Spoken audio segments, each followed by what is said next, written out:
Gold, trusted gold buyers. మీరు తాకట్టు పెట్టిన బంగారాన్ని విడిపించి ఈ రోజు ఉన్న మార్కెట్ ధరకు కొనబడను. ఈ ఫ్లోలో వెళ్తున్నప్పుడు మన మైండ్ సెట్ డిఫరెంట్ గా ఉంటది. ఒక్కసారి విన్నింగ్ స్టిక్ తగిలితే విన్ అవ్వడం వేరు, ఓడిపోతున్న వాడు 10 సార్లు సెకండ్ రావడం కూడా is a winnowing streak only for me. అది ఎవరు ఆలోచించట్లేదు. బట్ డిసప్పాయింట్ చేసినందుకు సారీ, కానీ ప్రయత్నించకుండా అయితే డిసప్పాయింట్ చేయలేదు. I tried my level best. నా మోకాలు కమిలిపోయాయి, నా నడుము ఆ రోజు పడ్డాక చాలాసేపు నాకు ఇట్లా షివరింగ్ వచ్చింది. But still I tried.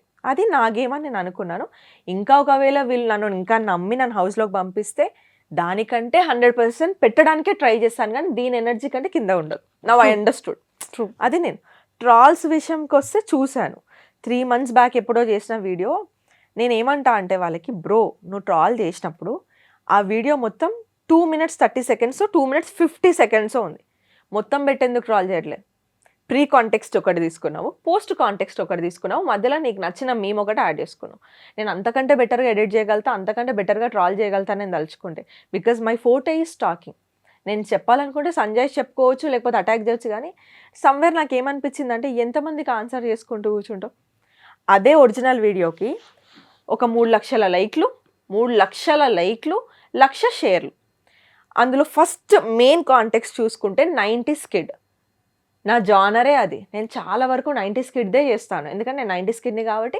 చిన్నప్పుడు మనకు అట్లా ఉంటుండేరా, చిన్నప్పుడు మన మమ్మీ వాళ్ళు అట్లా చేస్తుండేరా, చిన్నప్పుడు మన స్కూల్లో ఇట్లా అయ్యేదా. ఇది నా కాంటెంట్. ఇప్పుడు కాదు, స్టార్టింగ్ నుంచి నా కాంటెంట్ ఇది. ట్రూ. సో కొత్తగా ఏం వెలుగులోకి వచ్చిన కాంటెంట్ కాదు అది.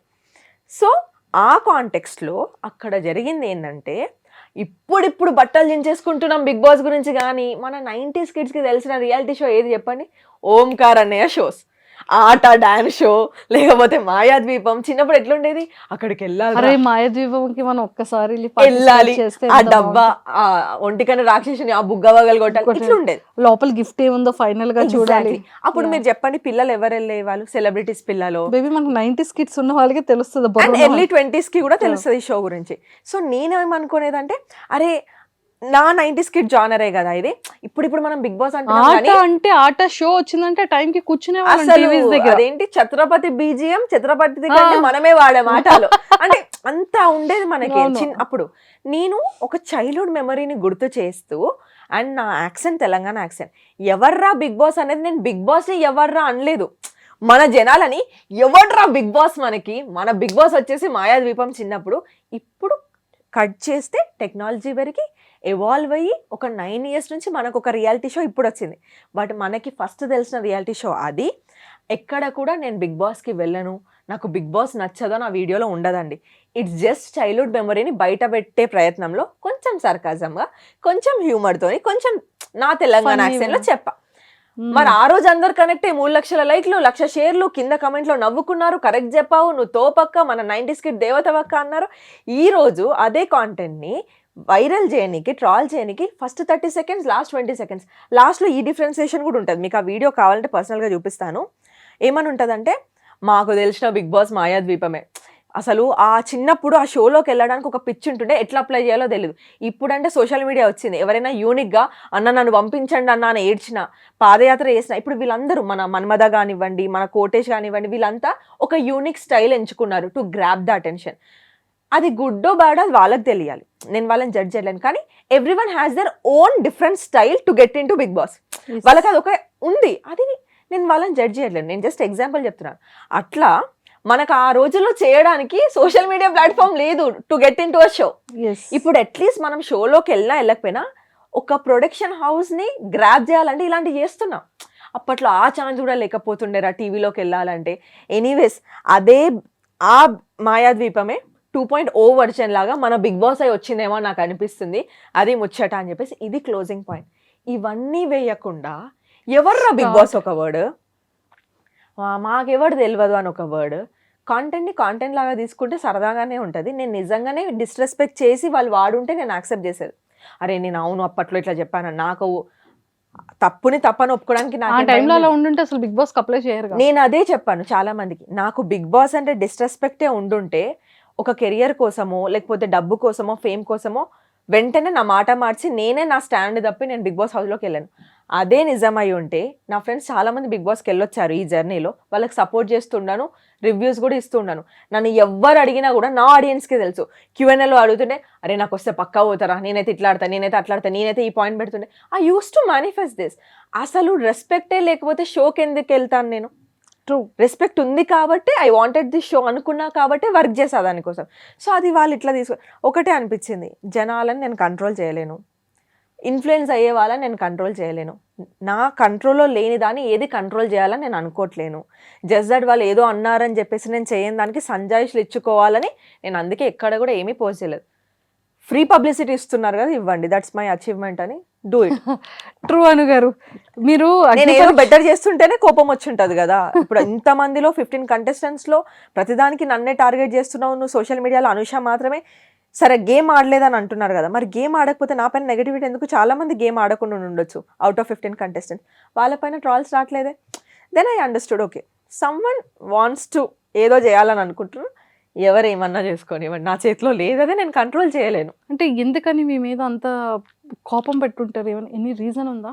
నాకు నేను పర్టికులర్గా రీజన్ ఉందా లేదా, అది ఎలాంటి రీజనో నాకు తెలియదు, కానీ నేను ఫైండ్ అవుట్ చేసిన అంటే కొన్ని థింగ్స్ ఆలోచిస్తుంటే నేను కొంచెం చూసుకుంటుంటే, నేను ఒక్కదాన్నే ఇన్ఫ్లుయెన్సర్ కాదే, అక్కడ ఇంకో 3 ఉన్నారు కదా, వాళ్ళ మీద నా మీద ఉన్నంత అటెన్షన్లో 10% కూడా వాళ్ళ పైన ఎందుకు ట్రాల్ అవ్వలేదు? మరి ఒకవేళ ఇన్ఫ్లుయెన్సర్ అవ్వడమే ట్రాలింగ్ పార్ట్ అయితే మిగతా 3 మీద కూడా ఈక్వల్లీ అవ్వాలి కదా.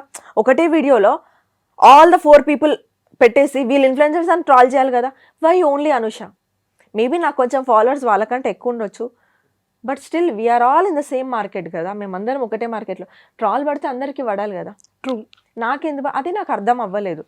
నాకు ఐ డోంట్ నో, నేను ఎక్కడ కూడా మరి నా కాంటెంట్ కూడా ఒకరిని ట్రాల్ చేసే కాంటెంట్ కాదు, ఒకరిని రెచ్చగొట్టే కాంటెంట్ కాదు, నాదేదో నేను మాట్లాడేసుకొని వెళ్ళిపోతాను.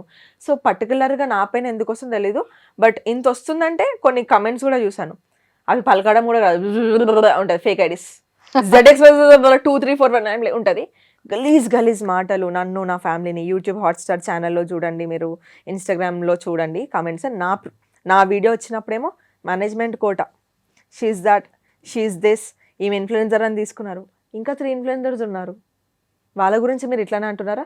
సేమ్ ఐడీస్, ఇన్ఫ్లుయెన్సర్ ఐడీస్ అని చెప్పాలి, సేమ్ ఐడీస్ మిగతా కంటెస్టెంట్స్ ఐడీస్ పైన, ఆల్ ద అదర్ 14 ఐడీస్ పైన, అందులో కొంతమంది ఐడీస్ పైన యూ డిజర్వ్ దిస్ అదే పెడతాను. నువ్వు పొగుడుకో, నువ్వు నన్ను కూడా తిట్టు, సేమ్ ఐడీస్ ఈ ఫేక్ ఐడీస్ ఎట్లా వర్క్ చేస్తున్నాయి రెండు, దిస్ థింగ్ నాకు అనిపించింది. Someone is maybe working on me, maybe I don't know, ఈ అమ్మాయి ముందు పోదు అనుకుంటున్నారా, లేకపోతే మొత్తం నెగిటివ్ అయిపోవాలి, ఉన్న మంచి ఇంప్రెషన్ పోవాలి, వాళ్ళ రీజన్ ఏదైనా అయి ఉండొచ్చు. But I'm feeling happy. నన్ను ఆపడానికి డబ్బులు ఖర్చు పెట్టుకొని చేస్తున్నారు చూడండి, సెల్యూట్. బికాస్ నాకు అంత వర్త నేను, మీరు నాకు చెప్తున్నారు అంటే ఇంత చేసి నాకు చెప్తున్నారు, నా పైన ఒకటి నడిపించుకొని, మీకు ఓకే ఫైన్ చేసుకోండి, I can't control anyone. Time వచ్చినప్పుడు మళ్ళీ నా లైఫ్ స్టోరీ నేను చెప్పాలి అనుకున్నప్పుడు మీకు చెప్పానా లాస్ట్ ఇయర్ ఇంటర్వ్యూలో? మీరు అడిగారు రండి, మీరు చెయ్యాలి, తెలియాలి అని అంటే నేను వచ్చా. వేరే ఛానల్లో సుధీర్కి కానివ్వండి, సుధీర్ 6 months పడ్డాడు నా వెనకాల ఇంటర్వ్యూ కోసం, నేనేం అచీవ్ చేయలేదు, నేను వచ్చి ఏం చెప్తానండి అన్న. ఇవాళ నో మీరు ఒకసారి రండి, మీకు ఎపిసోడ్ మొత్తం నచ్చకపోతే వెళ్ళిపోండి అని చెప్పాడు. అలా అనుకోకుండా వచ్చింది నా లైఫ్ స్టోరీ, ఎక్కడో చెప్పాలనుకొని చెప్పలేదు. సో అనుకోకుండా చాలా జరిగిపోయాయి నా లైఫ్లో. నేను ఒకటే బిలీవ్ చేస్తాను, ఇఫ్ ఐఎమ్ గుడ్, ఇఫ్ నేను చేసేది ఏది తప్పు కాకపోతే ఇవాళ జనాలు నన్ను తిట్టుకోవచ్చు, రేపు ఒక పాయింట్ వస్తుంది, ఇదంతా మళ్ళీ రిటర్న్ అయిపోతుంది నాకు in a good way. I'm waiting for that moment అంతా. I don't want to react. Daddy దగ్గరికి వచ్చేసేటప్పటికి నిజంగా ఒక మీ దాంట్లోనే చూసాను, ఫాదర్ అనేది అందరికీ ఇష్టమే. అవును. కానీ నా లైఫ్లో జరిగే ఒక ఫాదర్ గురించి చెప్తాను, డాడీ గురించి కాదు, డాడీకి ఉన్న అలవాటు గురించి నేను మాట్లాడతాను అని చాలా అసలు ప్రతి ఒక్క ఫాదర్స్కి ఐ థింక్ ఆ వీడియో తర్వాత ఎంతో మంది పిల్లలు వాళ్ళ ఫాదర్స్కి కనుక ఆ వీడియో వచ్చాయి చేసుండుంటే చాలా మంది ఫాదర్స్ నిజంగా ఆ పిల్లల విషయంలో అమ్మో నేను ఇలా అయితే నా పిల్లలు ఇలా బాధపడతారేమో అని చేంజింగ్ అయ్యే వాళ్ళు కూడా కొంతమంది ఉన్నారు కదా. ఒక్కసారి మళ్ళీ మా అందరి కోసం. సో డాడీకి స్ట్రెస్ వల్ల ఆల్కహాల్ అలవాటు ఉండే కానీ అంత తాగకపోయేవాళ్ళు. కానీ కోవిడ్ టైంలో అప్పుడైనా రియల్ ఎస్టేట్లోకి వెళ్ళి అంటే రిజిస్ట్రేషన్స్ చేయాలని వెంచర్లో డాడీ మీడియేటర్ లాగా రిజిస్ట్రేషన్స్ కోసం అని వీళ్ళకి ఎట్లా ఉండేదంటే టార్గెట్ ఫస్ట్ రిజిస్ట్రేషన్స్ ఈ మిడిల్ మ్యాన్ చేస్తాడు, మళ్ళీ వీళ్ళు డబ్బులు కట్టినప్పుడు అందులోకి వెళ్ళి ఆ అమౌంట్ కట్ చేసుకొని వెంచర్కి సబ్మిట్ చేస్తాడు, అట్లా ఉండేది. కోవిడ్ వస్తుందని తెలియక ఒక 7-8 క్లయింట్స్తోని డాడీ ఒక 7-8 lakhs వరకు అనుకుంటా బయట రొటేషన్కి తీసుకొని వచ్చి చేశాడు. ఎందుకంటే ఎట్లా వీళ్ళు ఇంకో 2-3 daysలోనో ఒక 1 week 10 daysలోనో వీళ్ళు మనీ ఇస్తే అవి కట్ చేసేసుకొని ఇక్కడ పే చేద్దాం అనుకున్నాడు. ఆ టైంలో ఏమైంది, సడన్గా కోవిడ్ అని అన్ని షట్ డౌన్ అయిపోయి అందరు పనులు మానేసి అంతా అయిపోయింది. అయిపోయేసరికి ఎవరైతే డాడీకి రొటేషన్కి డబ్బులు ఇచ్చారో మా డబ్బులు మాకు కావాలి, మాకు హెల్త్లు బాగాలేవని వాళ్ళు, ఎవరైతే కొనుక్కుంటామని అష్యూరెన్స్ ఇచ్చారో వాళ్ళందరూ ఈ టైంలో ఎవరు కొంటారని బ్యాక్ ఆఫ్ అయిపోయారు. ఈ డబ్బులు వెంచర్లో ఇరికిపోయినాయి. అక్కడ నుంచి ఈయనకి రావట్లేదు, ఈయన ఇక్కడ ఇంట్రెస్ట్లు కడుతున్నాడు. Lot of mess.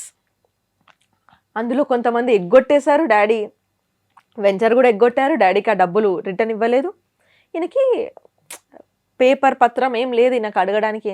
అండ్ మా డాడీ చాలా కొంచెం ఎట్లా అంటే అందరినీ లైట్ తీసేసుకుంటాడు. ఎట్లా అంటే అందరినీ నమ్మేస్తాడు ఈజీగా. ఇవన్నీ చేశాడు.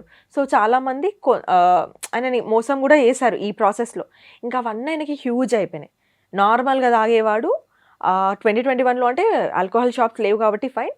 ఆ 2022లో టూ మచ్గా తాగడం స్టార్ట్ చేశాడు టెన్షన్కి. నేను కూర్చోబెట్టి మాట్లాడా 2021లోనే, నేను చేస్తాను, నువ్వు అట్లా చేసుకోకు, నేను ఏదో ఒకటి చేసి కట్టుకుంటా, 10 సంవత్సరాలు కడదాము, నువ్వు ఇట్లా చేసుకోవద్దు, నువ్వు నీ ఫ్యామిలీ గురించి ఆలోచించట్లేదు వాళ్ళ వల్ల, నేను తీసుకుంటా అని చెప్తున్నా కదా, నువ్వు జస్ట్ తిని హ్యాపీగా ఉండు, వర్క్ కూడా వెళ్ళకు అని కూడా చెప్పాను.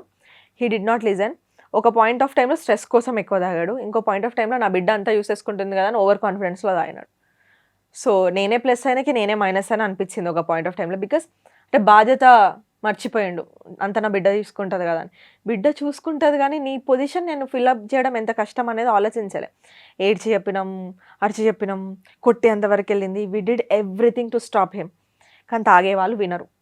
నాకు ఎప్పుడు కూడా అందరు అంటారు, పర్సనల్ లైఫ్ ఎందుకు చెప్తున్నావు, బయటికి ఎందుకు చెప్పేస్తున్నావు, అందరు నేను చులకనగా చూస్తారంటే, బ్రో ఒక ఫాదర్ లేకపోతే ఒక అమ్మ ఎంత వెల్తీగా ఫీల్ అవుతుందో నాకు తెలుసు. అట్లీస్ట్ అందరు మారకపోయి నేనేం సమాజాన్ని ఉద్ధరించనీక ఇన్స్టాగ్రామ్ రాలేదు. నా స్టోరీ నేను చెప్తా, టచ్ అయిందా టచ్ చేసుకోండి, అవ్వలేదా మూవ్ ఆన్ అవ్వండి. బట్ ఒకవేళ ఎవరికైనా యూజే ఒక 10 మంది మారినా ఆ బ్లెస్సింగ్స్ నా ఫ్యామిలీకి నాకే.